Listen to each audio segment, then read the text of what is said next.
সাম্য হত্যা তো বড় একটা ঘটনা, যেটাতে আপনারা যার সাম্যর প্যারেন্টস জানে, তার ফ্যামিলি জানে কি হারিয়েছে, আপনারা কেউ জানেন না, আপনারা কেউ ফিলও করবেন না, আপনারা শুধু বড় বড় কথা বলবেন। সিমিলারলি একটা মেয়ে যখন সন্ধ্যায় ক্লাস নিয়ে বা ধরেন টিউশনি করে ব্যাক করে, সে জানে সে যেখানে আছে সে জায়গাটা সিকিওর না।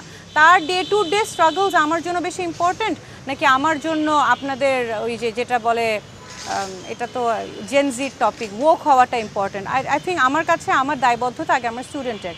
অনেক কেসেস আমরা ফেস করি যেখানে মেয়েদেরকে ধারালো ছুরি, তারপর ব্লেড, এগুলো দিয়ে মেয়েদের গায়ে আঘাত করা হয়।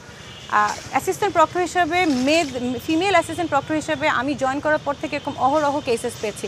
এখন এমন একটা অবস্থা যে সাথে সাথে ওদেরকে মেয়েরা যতক্ষণে আমাদেরকে জানায় আমরা গিয়ে আর পাই না, ধরেন আরেক এক সপ্তাহ নাই, তারপর আসতে।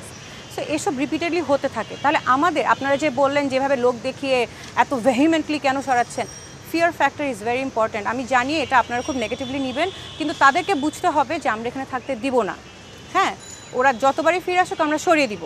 এটা যতদিন না বুঝবে, তারা যতদিন না পর্যন্ত ঢাকা ইউনিভার্সিটির অ্যাডমিনিস্ট্রেশনকে ভয় পেতে শিখবে যে না ভাই এখানে ইলিগাল থাকা যাবে না, হ্যাঁ এটা আমার জায়গা না, আমি ড্রাগের এখানে অন্য কোথাও থাকি কিন্তু এখানে থাকা যাবে না, এখানে প্রশাসন ধরে, ততদিন পর্যন্ত এরা যাবে না। এক সপ্তাহ ঘুরে ফিরে আবার চলে আসবে।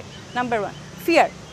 নেক্সট যেটা হচ্ছে যে হ্যাঁ, এখন ফিয়ারের বিষয়টা আবার আপনারা নেগেটিভলি নেবেন যে তার মানে কি মারধরের ঘটনাটা খুব একটা বিচ্ছিন্ন একটা ঘটনা ছিল। I have talked about it. এটা মারধর কেউ করেনি, ওই একটা ঘটনায় হয়েছে যেটা বিচ্ছিন্ন, আরেকটা মানে কমপ্লিটলি সেপারেট টপিক। আমি সবগুলো ক্লারিফিকেশন যতটুক বুঝছি ততটুক দিয়ে দিচ্ছি। ডিজাইন, এলিগেন্স, বিউটি, সেরা পণ্য সবার জন্য জেভিকো।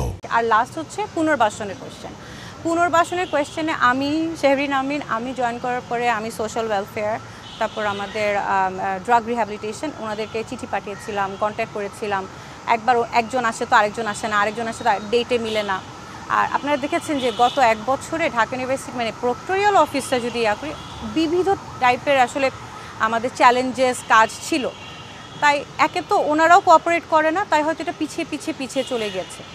আচ্ছা, তারপরও যে চেষ্টা করি নাই তার না, আমরা চেষ্টা করেছি। আসলে এখানে আমি মনে করি যে আমাদের যে রেলেভেন্ট মিনিস্ট্রিগুলো আছে, যাদের এই দায়িত্ব ওনাদের পুনর্বাসনের, ওনাদের ওখান থেকে অনেক গাফিলতি, ওনাদের না মানে প্রোঅ্যাক্টিভনেস তো দূরের কথা, অ্যাক্টিভও না ওনারা। হ্যাঁ, আমরা যে বারবার বলতেছি যে ঢাকা ইউনিভার্সিটি ক্যাম্পাস, যেহেতু ক্যাম্পাসটা আসলে ওপেন ক্যাম্পাস, এখানে রেস্ট্রিক্ট করার উপায় নেই, এবং টু সাম এক্সটেন্ট আমরা আসলে চাইও না, কারণ ঢাকা ইউনিভার্সিটির সাথে আসলে পুরো দেশের মানুষের একটা ইমোশনাল অ্যাটাচমেন্ট আছে। তার কারণে আমাদের তো কারো আশা দিয়ে প্রবলেম না, আমাদের এসে অনৈতিক কাজ করা, এসে ইললিগাল স্ট্যাবলিশমেন্ট তৈরি করা, এগুলো নিয়ে প্রবলেম। হ্যাঁ, বিশ্বের সকল দেশে মানুষজন কিন্তু যায়, ভালো ভালো ইউনিভার্সিটি ঘুরতে যায়। আমি যখন আমি কেমব্রিজ ঘুরতে গিয়েছি, অক্সফোর্ড ঘুরতে গিয়েছি, একটা জায়গার পরে কিন্তু ঢুকতে দেয় না, একটা প্রেমিস আটকে দেয়। হ্যাঁ, তার মানে ওই বিচরণটাও খুব যে অবাধ হয় তা না, কারণ দিন শেষে ইটস অ্যান এডুকেশন ইনস্টিটিউশন। তারপরও যদি পুনর্বাসনের কথা আসে, সেই জায়গায় আমরা এতবার কন্ট্যাক্ট করে ওনাদের থেকে খুব একটা কোঅপারেশন পাইনি। এবং আমি একটা জায়গায় বলেছি যে আসলে ডাকসু যারা এটার সাথে এই ইনিশিয়েটিভটা নিয়েছে, তাদের সাথে আমার কথা হচ্ছিল যে আমরা কিভাবে আসলে লং টার্মে যেতে পারি, আমরা ওনাদের সাথে কোলাবোরেট করতে পারি কি না, করে ওনারা প্রত্যেক 2 মাসে বা 1 মাসে যাই হোক একটা লং টার্ম অ্যাপ্রোচে, হ্যাঁ, এবং ওনাদেরকে অ্যাক্টিভ করা যে বিষয়টা। আমি যে ফেসবুকে স্ট্যাটাস দিয়েছি, I think it went viral as well. আমি সত্যি কথাটা বলেছি যে আসলে ওনাদের সাথে আমাদের কন্ট্যাক্ট করার একটা কথা চলছে, আমরা করব, সময় দিতে হবে। It's been only 2 mass.